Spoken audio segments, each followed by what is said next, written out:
Boa tarde a todos. Bom, pessoal, mais um vídeo, né? Hoje vai ser um papo rápido. Eu tive semana passada com uma pessoa que tem que fazer um trabalho de conclusão de curso, né? É o chamado TCC, né? E esse trabalho a pessoa estava com uma série de dúvidas e não entendia por que tinha que fazer uma citação. E aí o professor na sala de aula falou que essa pessoa não era nada, então ela tinha que pegar uma citação de alguém que fosse alguma coisa. Essa foi a resposta que o professor deu, né, para o trabalho. Bom, então assim, eu quero passar aqui umas dicas para quem vai fazer, um trabalho científico, né? Esse trabalho pode ser um TCC, né, que é a conclusão de algum curso de graduação. Ele pode ser uma dissertação de mestrado, né? Ele pode ser uma tese de doutorado, ele pode ser um ensaio, né? Pode ser um artigo também. Então eu acredito que essa dica, né, ela vai ajudar a pessoa que esteja fazendo qualquer desse tipo de trabalho, né, quaisquer deles, né. Bom, quem faz doutorado normalmente já fez um curso, né, de mestrado, alguma coisa assim, já tem essa facilidade, né. Essa dica que eu vou dar talvez não seja necessária, mas existem também pessoas que saem direto da graduação e tentam o doutorado, tá?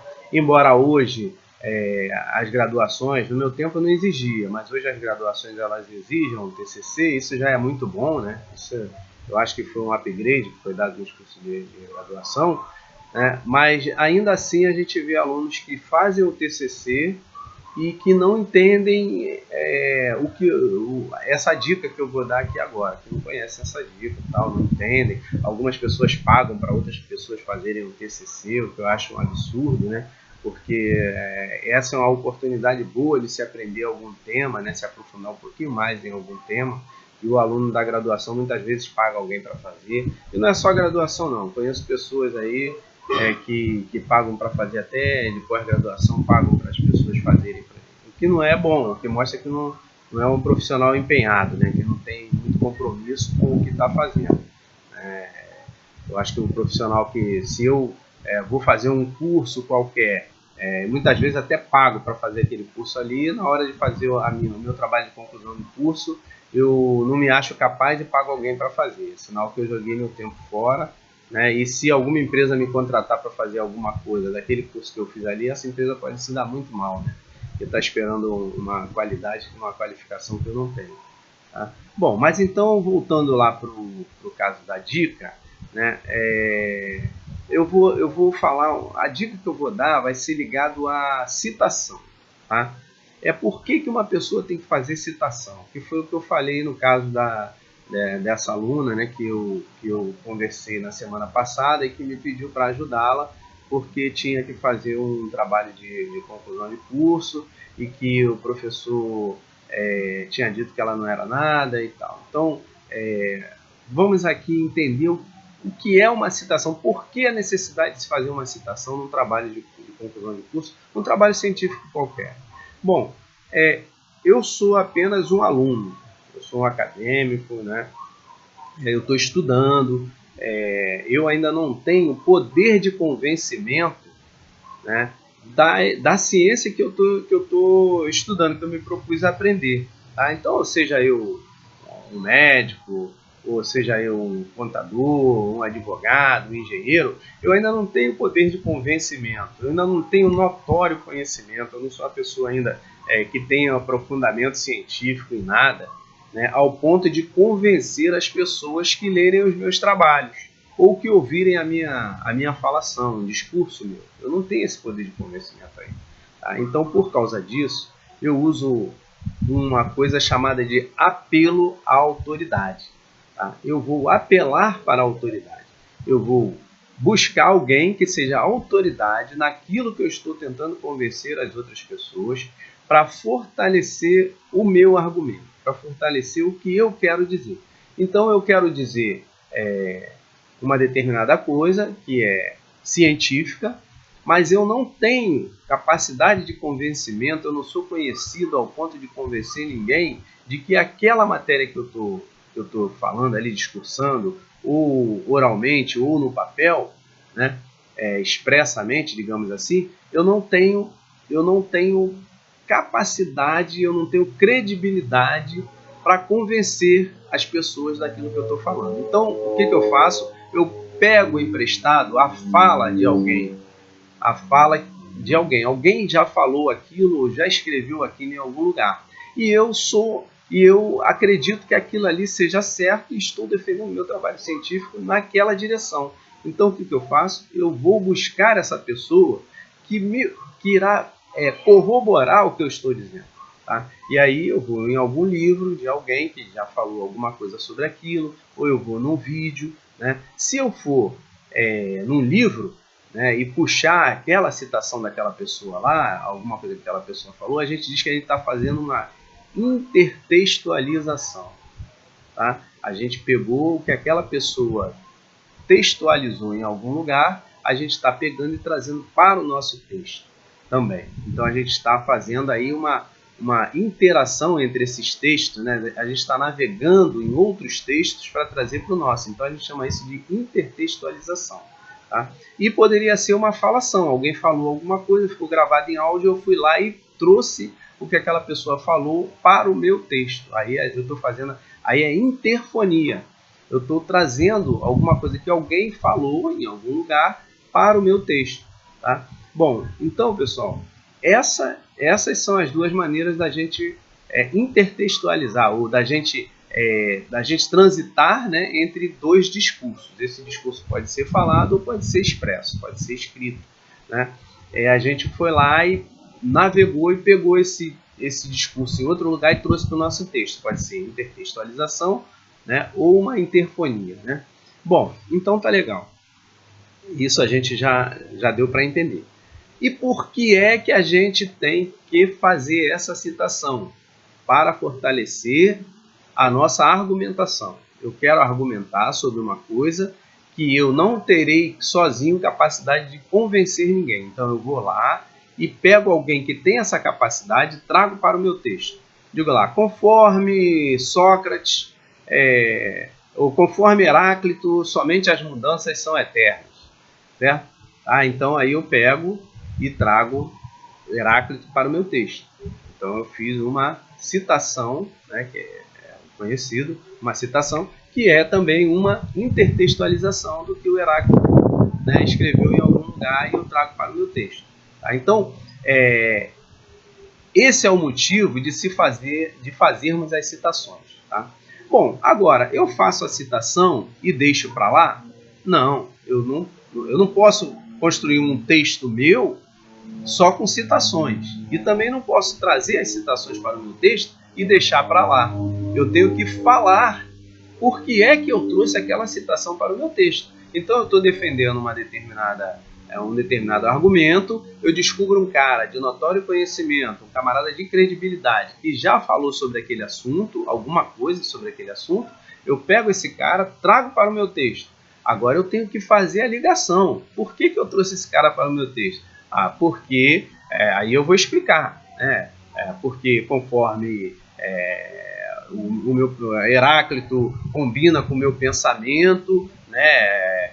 Já descrito nas páginas anteriores, porque realmente, né, ele diz que a mudança é eterna, porque as coisas são mutantes, né? A cada minuto as coisas mudam, né? Até mesmo uma parede ela muda porque ela fica mais velha, então ela vai se tornando ao longo do tempo uma parede mais vulnerável do que no primeiro dia que ela foi construída. Então isso daí é um exemplo de que as coisas mudam, e eu estou defendendo que as paredes mudam, por exemplo.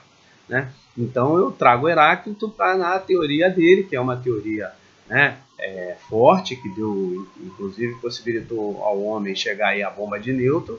Então eu pego Heráclito, né, que é conhecido e é uma pessoa crível, né, e uso Heráclito no meu texto. Né? Então isso é é a citação. Então é por isso que a gente faz a citação. Bom, e precisa-se sempre ter noção de que esse argumento que eu estou tentando, né, que eu estou levando para convencer as pessoas, ele vai ter premissas que sejam, que deem sustentação para ele, né, para esse argumento. Tá? E aí, dentro dessas premissas, eu tenho lá o apelo à autoridade. Eu fui lá e peguei a autoridade para dizer, ó, minha premissa está certa de acordo com Heráclito. Né? E aí, se a minha premissa está certa e eu consigo mostrar que Heráclito tem a ver com o que eu falei antes, aí eu passo a ter um argumento sustentável, um argumento válido, um argumento que seja verdadeiro. Bom, então é muito importante se entender isso. E aí, o que é o apelo à autoridade, né? Apelo à autoridade, a gente tem um apelo à autoridade que é de verdade e a gente tem um apelo à autoridade que é falacioso. Então, quando eu for usar o apelo à autoridade, eu tenho que me preocupar se eu estou pegando um apelo um apelo à autoridade, né? Um apelo à autoridade verdadeiro, né?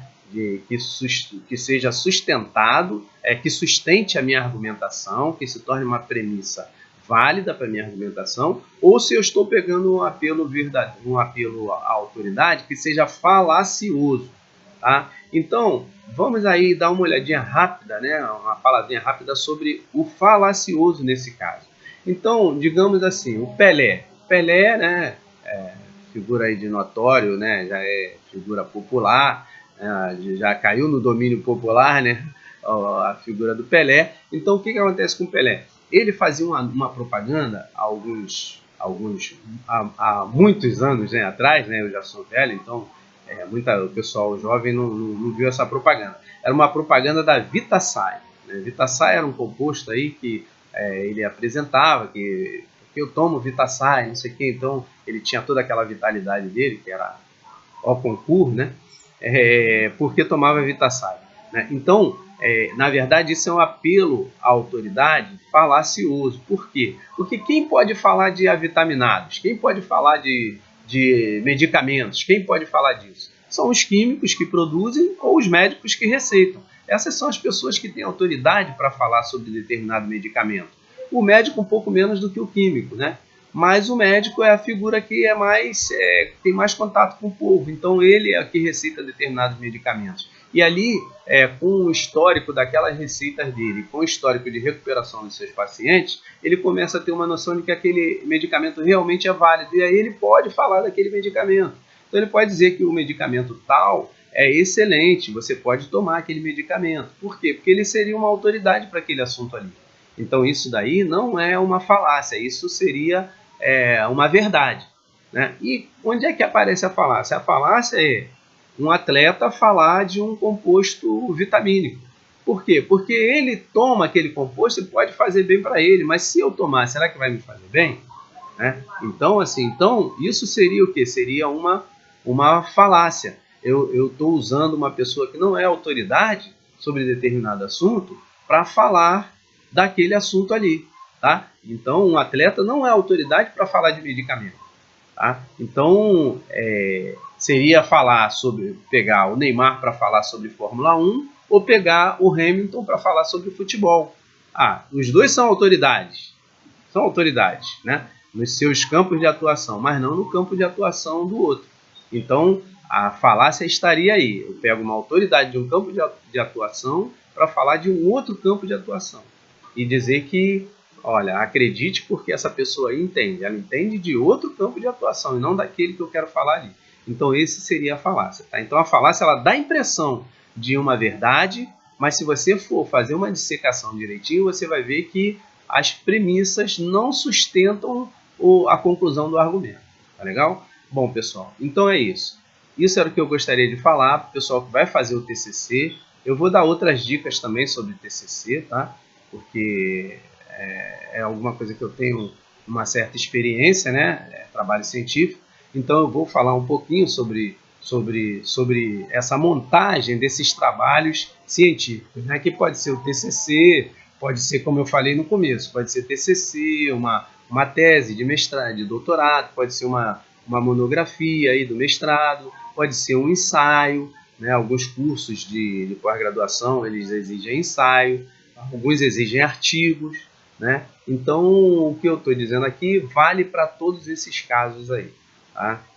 Embora eu entenda que o pessoal que faz doutorado já tenha bastante experiência nesse assunto e talvez não tenha essa necessidade. Talvez, né? Talvez. Porque eu conheço casos que sim, que às vezes a pessoa sai direto da graduação e vai para o mestrado. Bom, então ficamos por aqui, né? Espero que essa dica seja uma dica boa, né, para o pessoal né, que ouvir aí, que vir o meu vídeo, né? Tá? E desejo agora então um forte abraço a todos.